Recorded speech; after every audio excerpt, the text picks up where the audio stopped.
Bismillahirrahmanirrahim. I am Dr. Muhibbul Wazir. The topic is the rectus abdominis muscle, rectus sheath, and the nerve supply, blood supply, and the action of the abdominal muscles. Now, the external internal transversus abdominis we have done. Now, look at this straight longitudinal muscle. This muscle is rectus abdominis, one on each side of the midline. This is one rectus abdominis, this is another. The origin of the rectus abdominis muscle is, look, it is by two heads. One rectus abdominis is having two heads and another is having two heads. One head, the medial head, originates from the pubic symphysis and the lateral head originates from the pubic crest. The two heads like this. That is, it originates by two heads. Number one, from the pubic symphysis, medial head, and lateral head originates from this pubic crest. Then these two heads or after origin from the symphysis and pubic crest ascend upward, become more broader and get attached, look, number one, to the xiphoid process of the sternum, and number two, to the fifth, sixth and seventh costal cartilages. To the fifth, sixth and seventh costal cartilages is the insertion of the recti muscle. While in the midline, the two recti are being separated from one another by linea alba. What is linea alba? We discuss later on, but they two are separated from one another. And then you can see present over the surface of rectus abdominis are three tendinous intersections. Over here, these are tendinal fibers. These are muscular fibers. Normally, the muscle from origin to insertion is having tendon at one end only. But over here, there is at the xiphoid process level one intersection between these in this part of the muscular fibers, the tendinous fibers. Then one at the umbilicus level and one between the two. In this way, three tendinous intersections are being present over here. One or two may be present below the umbilicus, but usually typically three tendinous intersections are present over here. These are tendinous fibers. And note, these tendinous fibers are only present on the anterior fibers, between the anterior fibers of the muscle. The posterior fibers behind this intersection, the fibers of the muscle are running as such that its tendinous intersection is not present in the posterior fibers. It is only in the anterior surface. And these tendinous intersections are being fused with the rectus sheath present over here. While the posterior surface of the muscle, it lies free over the rectus sheath. That's why it can slide freely over the rectus sheath on the posterior surface, while on the anterior surface it is being fused with the rectus sheath. Okay. Now, this is the origin, insertion, and the tendinous intersection in the rectus muscle. Now, both the rectus muscle, they are being enclosed in a rectus sheath.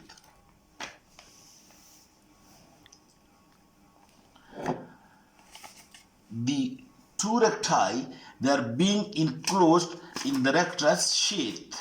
Look, let me say this is one rectus abdominis muscle and this is another rectus abdominis muscle. And you know, over here are three muscles: external oblique, then deep to it is the internal oblique, and deep to that is the transversus abdominis muscle. Now you understand this. Look, the internal oblique muscle, when it reaches to the lateral border of this rectus abdominis, when it reaches to the lateral border of the rectus abdominis, the internal oblique muscle aponeurosis divides into two slips. One passes anterior to the rectus and one passes posterior to the rectus. Alright? In this way, the rectus abdominis is being enclosed between the anterior layer and posterior layer of the aponeurosis of internal oblique, and these two layers then fused with one another in the midline in the linea alba. That one layer comes in front of it and one layer passes behind it, and the two fuse with one another in the linea alba. And then you know that outer to this is the external oblique muscle, this muscle. And the aponeurosis of external oblique muscle, it also passes in front of the rectus muscle. Look, it passes in front of the rectus muscle and fuses with the anterior layer of the aponeurosis of internal oblique, and it also comes over here to be fused with the linea alba. While deep to this internal oblique, over here is the transversus abdominis muscle, and the aponeurosis of transversus abdominis muscle, it fuses with the posterior layer of the internal oblique and fuses in the linea alba. In this way, you note that the anterior layer of rectus sheath is being formed by fusion of the aponeurosis of external oblique and the anterior layer of that of the internal oblique. The posterior layer of the rectus sheath is being formed by the aponeurosis of transversus abdominis, and the posterior layer of the rectus, the posterior layer of the internal oblique muscle. Okay, all these three layers, they unite with one another in the midline to form the linea alba. And this linea alba, it is called as alba because it is purely formed by aponeurosis, and this is less bloodless line. The blood supply in this area is less. Because of this reason, it is called the linea alba, and because of that, we can take the advantage that if we give incision over here for operation, the bleeding would be much less. But there would be a disadvantage that the healing will be not so good because the blood supply is less. That's why we prefer the pyramidal incision. Pyramidal incision, that is, we do not give the incision at the midline usually, but along at the pyramid line. Over here the bleeding would be more, but the healing would also be much better. Superiorly, now note the point, over here the rectus sheath, anterior to the rectus sheath is the fused layers of the external and the anterior of the internal oblique. These lies anterior to the rectus abdominis muscle, and these layers are being fused, with the 7th, 8th and 9th costal cartilages. They are being fused with it, but the upper border of the rectus abdominis over here, it is only formed by that of external oblique, and it is free. This one you can is free, and from this upper free border of this aponeurosis of external oblique originates this pectoralis major muscle. So in this upper part, the anterior layer is being formed by the two layers, external oblique and internal oblique. And also over here, the posterior layer of the rectus sheath is being formed by the posterior layer of the internal oblique and by that of the transversus abdominis. But now note the point.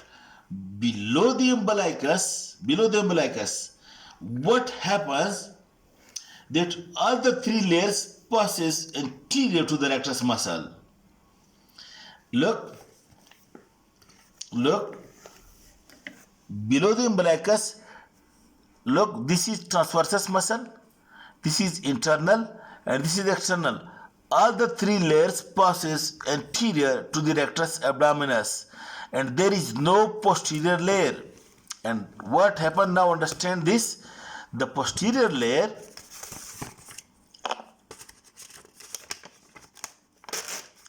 let me say, look, this is the two layers of the rectus sheath, and over here lies the rectus abdominis muscle. Below the umbilicus, over here, below the umbilicus, all the three layers,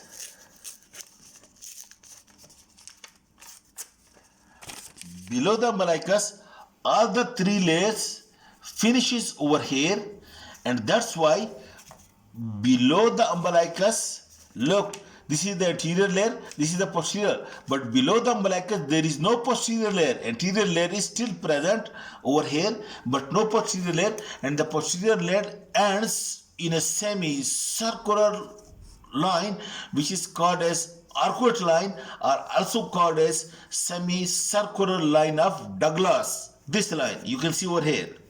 Please make it clear.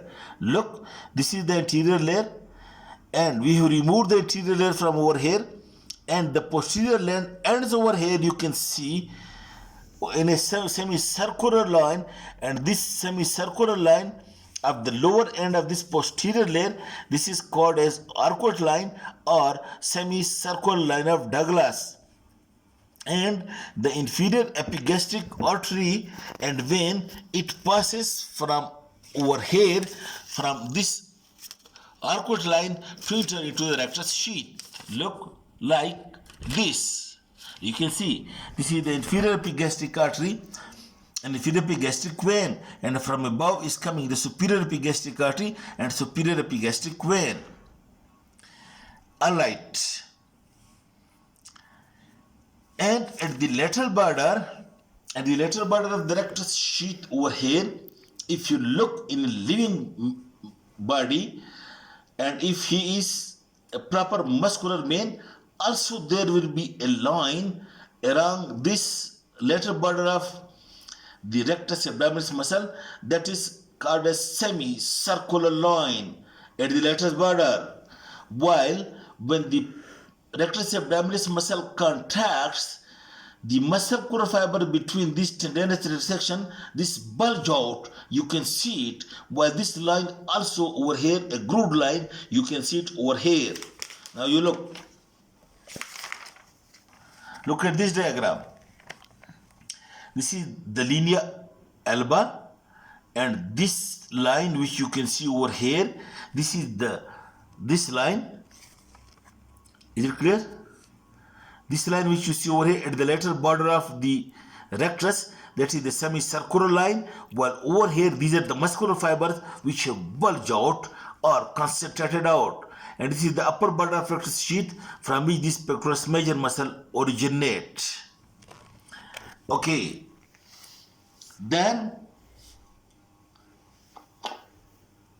also at this point you note over here this very small muscle. Make it clear. This very small muscle. This small muscle is being called as pyramidalis. It is not present in all individuals, but present in some individuals and mostly absent. But if present, this small pyramidalis muscle, it originates again from the pubic symphysis and crest of the pubis and ascends upward, and over here both these muscles get attached to the linea alba up to 4 cm above the pubic symphysis, this small pyramidalis. Okay, now when you open the rectus sheath, what structures you would be able to see? I hope you would know from this discussion that you will see the rectus abdominis and pyramidalis muscle. Okay, this you would know.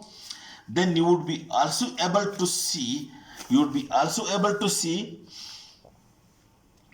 that over here present in the content of rectus sheath, you can see this internal inferior epigastric artery, which is a branch of external iliac artery, and superior epigastric artery, which is a branch of internal thoracic artery. It runs in this rectus sheath and anastomose with one another and connect the external iliac artery to the internal thoracic artery. Okay, and then before going again, then you look some other contents which you can see. Of course, again this is the same. This is the posterior layer of rectus sheath. This is the arcuate loin, and this is inferior epigastric artery. This is the rectus abdominis muscle, and then you can see over here, look, these intercostal nerves. Note the point. Look, intercostal 1, 2, 3, 4, 5.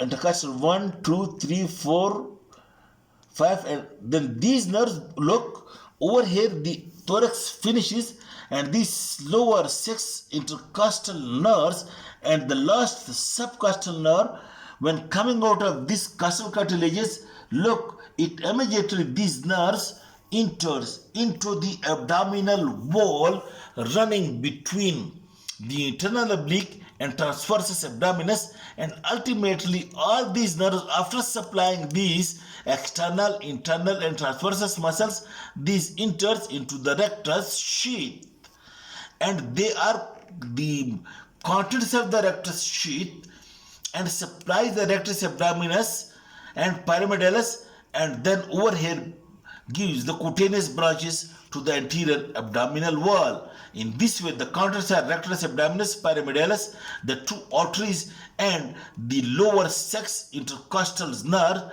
and the subcostal, this is the 12th thoracic nerve. These are the contents of the rectus sheath. But at this point, again note, when you give incision over here for operation below the umbilicus, you cut the skin, and then the superficial fascia, that is membranous and the fatty layer, and then you cut the anterior layer of the rectus sheath, and then when you reflect the 2 muscles, there will be no posterior layer, because over here the posterior layer is being ended at the arcuate line. And what will be now posterior? Now look over here, please. In this upper part, look, this is the rectus abdominis muscle. Look, again, make it very clear. This is the internal oblique, which divided into 2 slips.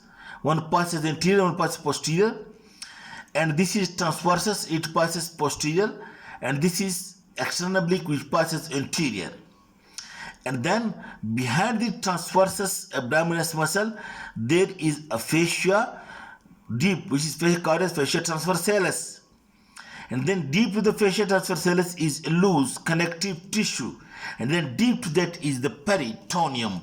This is the structure of anterior abdominal wall. Again, look, first is skin, then is the superficial fascia, and then when you remove the superficial fascia, then there is the rectus sheath interior layer, then there is the rectus abdominis muscle, then there is the rectus sheath posterior layer.